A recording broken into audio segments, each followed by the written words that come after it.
దేశంలోని పలు రాష్ట్రాల్లో భారీ వర్షాలు కుమ్మేస్తున్నాయి. అస్సాంలో వరదల పరిస్థితి ఇంకా ఆందోళనకరంగానే ఉంది. శివసాగర్, చరైదేవో జిల్లాల్లో 2 మృతి చెందారు. దీంతో వరదల కారణంగా మరణించిన వారి సంఖ్య 80కి చేరింది. Disaster reporting and information management system ప్రకారం శివసాగర్, గోలాఘాట్, జోర్ఘాట్, నాగావ్, చరైదేవో జిల్లాల్లో కలిపి 192,000 మందికి పైగా ప్రజలు వరదల ప్రభావానికి గురయ్యారు. మొత్తం 379 గ్రామాలు నీట మునిగాయి.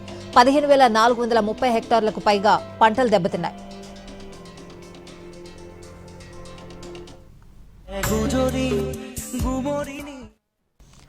అటు మహారాష్ట్రలో కుండపోత వర్షాలు కుమ్మేస్తున్నాయి. రోడ్లు, లోతట్టు ప్రాంతాలు జలమయమవుతూ ఉండడంతో స్థానికులు తీవ్ర ఇబ్బందులు పడుతున్నారు.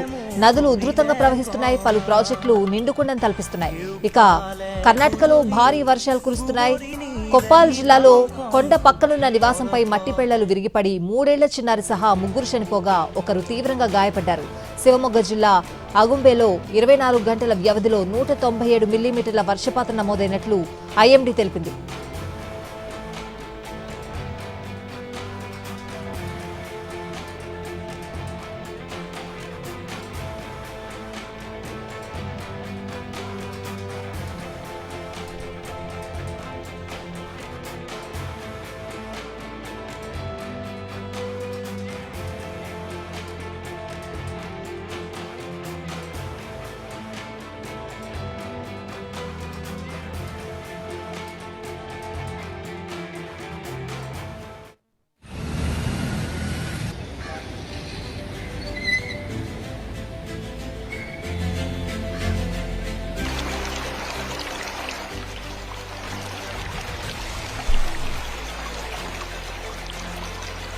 దేశంలోని పలు రాష్ట్రాల్లో భారీ వర్షాలు కుమ్మేస్తున్నాయి. అస్సాంలో వరదల పరిస్థితి ఇంకా ఆందోళనకరంగానే ఉంది.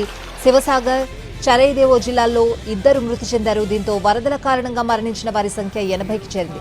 Disaster reporting and information management system ప్రకారం శివసాగర్, గోలాఘాట్, జోర్ఘాట్, నాగావ్, చరైదేవో జిల్లాలో కలిపి 192,000 మందికి పైగా ప్రజలు వరదల ప్రభావానికి గురయ్యారు.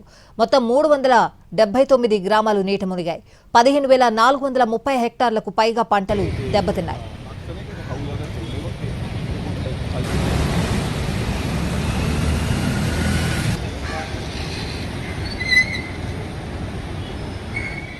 అటు మహారాష్ట్రలో కుండపోత వర్షాలు కుమ్మేస్తున్నాయి. రోడ్లు, లోతట్టు ప్రాంతాలు జలమయమవుతూ ఉండడంతో స్థానికులు తీవ్ర ఇబ్బందులు పడుతున్నారు. నదులు ఉధృతంగా ప్రవహిస్తున్నాయి. పలు ప్రాజెక్టులు నిండుకుండను కల్పిస్తున్నాయి.